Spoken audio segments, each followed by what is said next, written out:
Let's talk about bokeh for a minute.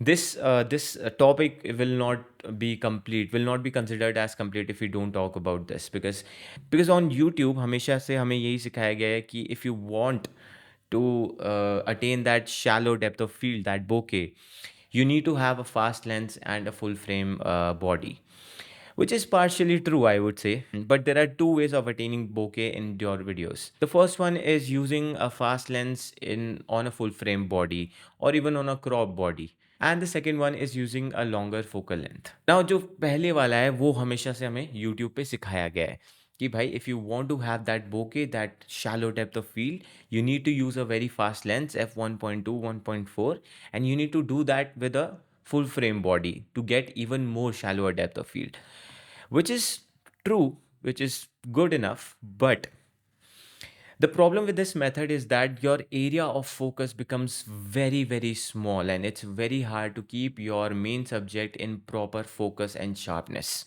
And that is why in cinema, the second method is always used. The second method, that is using a longer focal length. In Hollywood, most of the movies are shot mostly on an aperture of f4 or more than that, or t4 or more than that, and yet you get all that shallow depth of field and beautiful bokeh. What is the reason? The reason is using a longer focal length. एक लंबी focal length वो use करते हैं in most of their shots to attain that bokeh, and उसका benefit ये होता है कि the area of focus increases when you're shooting on T4 or more than that. तो जब फोकस एरिया जो बढ़ जाता है, the result of that is that it becomes very easy for us to keep our subject nice and sharp through and through.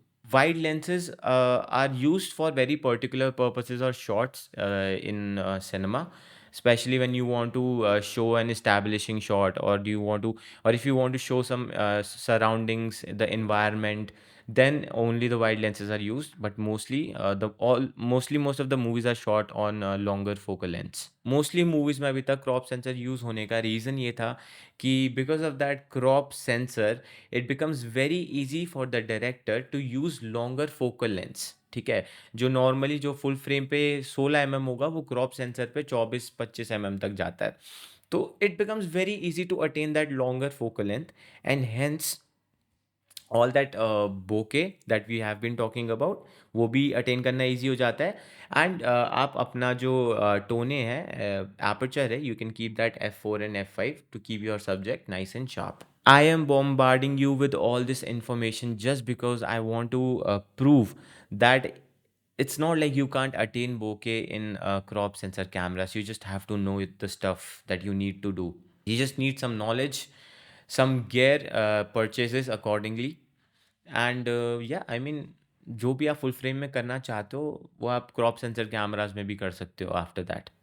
Okay, I guess that's pretty much it for this video. Trust me when I say this, when you know how to do some stuff, the machine that you're using to get that stuff done becomes very less important. It is important, but it is very important to get rid of unnecessary standards. Even if I use a full frame sensor tomorrow, the primary reason would not be the sensor itself. Consider all the features, all the points, assess your needs, and if those needs can be fulfilled by a crop sensor camera, then why not save some money? For me, Fujifilm X-T4 has been an amazing companion till this point, and I have loved each and everything about it. Am I going to switch to a full frame camera soon? I don't know, probably.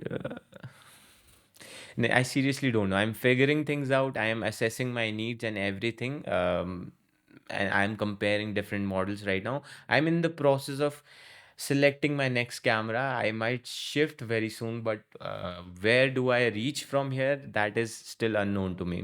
But whatever it is, you'll get a lot of content related to camera gears and everything in the future also. So if you like these videos, subscribe to my channel right now. I'll see you in the next video. Till then, be kind, keep grinding. Bye bye.